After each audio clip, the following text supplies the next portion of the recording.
Hi, Jeff here from TAP. Just want to quickly update you on a job done in the workshop today on this BMW.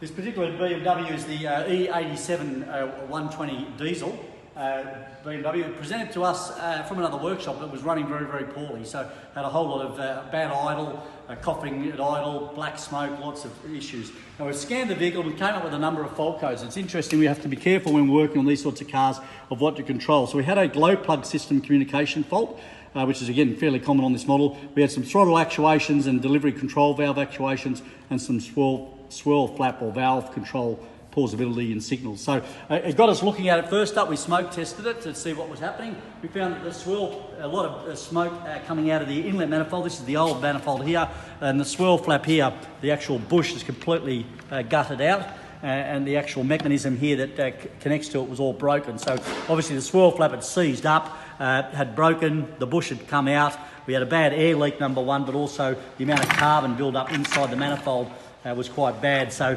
again, if you look in there, lots of carbon build up was obviously seizing up the actual swirl flap. So fairly common problem, but the whole manifold comes as a complete unit.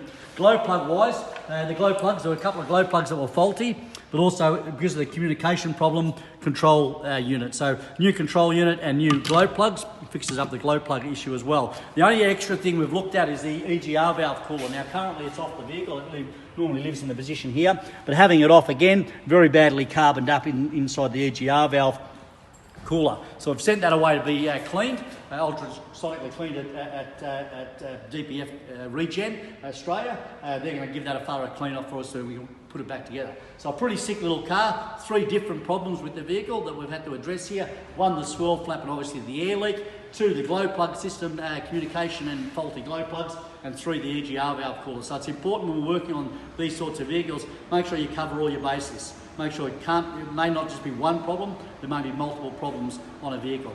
So hopefully once we get that EGR valve cooler back, we'll get it back onto this vehicle and hopefully it should be running sweet again. See you next time.